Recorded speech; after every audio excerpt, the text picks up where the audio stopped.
आज अपन पढ़ने वाले हैं बट्टा। तो बट्टा किसको कहते हैं ये समझेंगे आज, ठीक है। बट्टा किसी वस्तु के अंकित मूल्य पर दी जाने वाली छूट को बट्टा कहते हैं। आ जाइए। किसी वस्तु के अंकित मूल्य पर दी जाने वाली छूट को क्या कहते हैं? बट्टा कहते हैं। जैसे एक टीवी का अंकित मूल्य यानी कि ARP कितना है?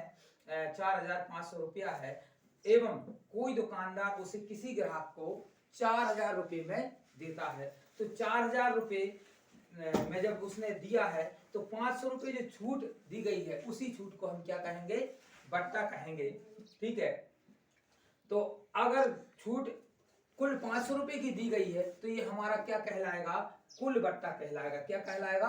कुल बट्टा कहलाएगा। अब बट्टा दो प्रकार से हम ज्ञात कर सकते हैं। नंबर 1 फुटकर बट्टा। फुटकर बट्टा क्या? फुटकर बट्टा का जो फॉर्मूला होता है वो होता है अंकित मूल्य गुणित बट्टा दर। अंकित मूल्य गुणित बट्टे की दर बटे 100। अगर अंकित मूल्य कितना है, मान लिया जाए कि 4,500 रुपये है और कुल बट्टा दर, बट्टे की दर आपको दे रखी है, तो ये गुणे में रखेंगे और बट्टे में क्या रखेंगे? 100 रखेंगे। और दूसरा बट्टा हम निकालेंगे बट्टा प्रतिशत। अगर नहीं दिया है तो बट्टा प्रतिशत निकालने का फॉर्मूला है आपका फुटकर बट्टा, यानी कि फुटकर बट्टा दिया है और उसके बाद में क्या दिया है? फुटकर बट्टा बटे अंकित मूल्य गुणे 100। ये आपका फॉर्मूला है क्या? प्रतिशत बट्टा निकालने का। फिर से सुनो, प्रतिशत बट्टा बराबर क्या होता है? फुटकर बट्टा बटे अंकित मूल्य गुणे 100, ठीक है। अब अपन आगे बढ़ेंगे। अगर इसके आगे अगर बढ़ना चाहो तो सबसे पहले आपको दो चीजें और समझनी पड़ेंगी। अब वो दो चीजें कौन सी हैं? उन दो चीजों को मैं आपको समझा देता हूं। तो वो दो चीजें हैं, जैसे कि आप मान सकते हैं कि एक व्यापारी ने 500 की वस्तु पर 10% का बट्टा दिया। क्या दिया? इसको अपन साफ करते हैं, ठीक है। किसी व्यापारी ने एक वस्तु पर 500 रुपए की एक वस्तु है, उस पर क्या दिया? 10% का बट्टा दिया, ठीक है। तो अब इसको अपन लिखते हैं। देखो, एक व्यापारी ने 500 की एक वस्तु पर, एक व्यापारी ने, उदाहरण लेते हैं, एक व्यापारी ने 500, कितने? 500 रुपए की एक वस्तु पर, अब जो 500 रुपए की वस्तु है तो उसका ARP क्या हो जाएगा? तो ARP मान लेंगे इसको। ARP बराबर कितना हो जाएगा? ARP बराबर हो जाएगा आपका कितना? 500 रुपये हो जाएगा। हो जाएगा कि नहीं हो जाएगा? अगर इस पे वो कितने प्रतिशत का, कितने? एक ARP, मतलब अब इस ARP को उसने क्या काम किया? कितने की? 500। एक वस्तु पर, किसी वस्तु पर, या 500 रुपए की एक वस्तु पर क्या दिया? 10% का बट्टा दिया। कितना दिया? 10% का बट्टा दिया। प्रतिशत का मतलब होता है 100 में से हिस्सा, ठीक है। अगर 100 में से हिस्सा होता है तो आप इतना अंदाजा लगा लीजिए कि अगर 500 में कितने 100 मतलब सैकड़े होते हैं, तो 5 सैकड़े होते हैं, यानी कि ये बट्टा कितना हो जाएगा? 50 रुपए का हो जाएगा। हो जाएगा कि नहीं हो जाएगा? अगर बट्टा माने तो बट्टा कितना हो जाएगा? बट्टा कितना हो जाएगा बताओ? ये हो जाएगा आपका 50 रुपए का। बट्टा बराबर हो जाएगा आपका 50 रुपया। हो जाएगा कि नहीं हो जाएगा? अगर 10% छूट दे रहा है, क्योंकि एक सैकड़े पर 10 यानी कि 100 पे कितने लेगा हमसे? अगर 100 छपे होंगे उस पर, छपा मतलब सूची मूल्य, अंकित मूल्य का मतलब होता है सूची मूल्य, ठीक है। अगर सूची मूल्य में कितना दिया, उसका प्राइस 100 दिया है, तब हमें वो 90 में देगा। अगर 200 दिया है तो अब 200 में से कितने 20 कम करेगा। इसी प्रकार से अगर वो 500 उस पे अंकित मूल्य है तो कितने कम करना पड़ेंगे उसको? 50 रुपए कम कर देगा। तो ये 50 रुपए का ये जो आपको क्या दिया है, ये आपका डिस्काउंट दिया। इसको क्या कहते हैं? डिस्काउंट या छूट। इसी को हम क्या कह देते हैं? बट्टा कहते हैं। अब देखो, ठीक उसी प्रकार उसने कहा कि 10% का बट्टा दिया जाता, तो उसे कितना बट्टा मिला? तो उसे कितना बट्टा मिला? तो उसे कितना बट्टा मिला? कुल 50 रुपए का बट्टा मिला। ग्राहक को मिला कि नहीं मिला बताओ? 50 रुपए का मिला कि नहीं? तो ये आपके, अगर ऐसा सवाल आता है तो इस प्रकार से आपको निकाल लेना है, ठीक है। कितना निकाल लेना है? सीधा प्रतिशत निकालना है। देखो, अगर आपको निकालना आता है प्रतिशत तो मैं आपको सिखा देता हूं, नहीं आता है तो देख लीजिए। अब 10% निकालना है। किस में से निकालते? 100 में से। 0 से 0 और 0 से 0 कितना बचा? 50। तो मैंने पहले ही कह दिया आपको, ये 10% कितना? 50 के बराबर हो गया। 500 का 10% कितना आएगा?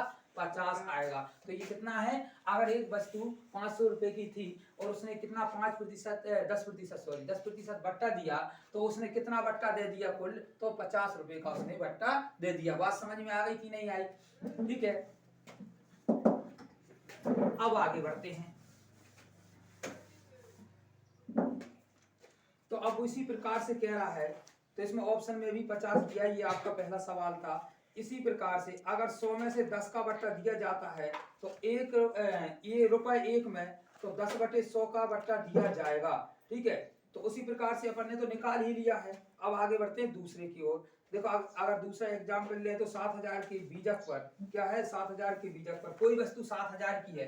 अगर मान लो 7000 की कोई वस्तु है, क्या है, 7000 की वस्तु पर, ये दूसरा ले रहा हूं इसलिए मैं 2 नंबर डाल के लिख देता हूं, यहाँ पर इसको साफ कर लेते हैं। 7000 की वस्तु पर कितने, 7000 रुपए की वस्तु पर, क्या है, वस्तु पर।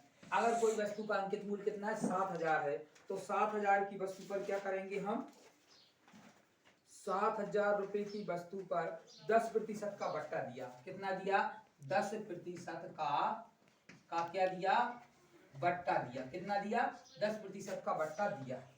अगर 7000 की वस्तु पर कितना दिया, 10% का बट्टा दिया जाए, तो अब मान लीजिए पूछ क्या रहा है आपसे, बट्टा दिया जाए तो बट्टा काटकर बिल की कुल राशि निर्धारित कीजिए। बट्टा काटकर बिल की कुल राशि निर्धारित कीजिए, यानी कि वो आपसे ये कह रहा है दिया जाए तो बट्टा काटकर, क्या, बट्टा काटकर बिल की दिया जाए तो बट्टा काटकर बिल की कुल राशि निर्धारित कीजिए।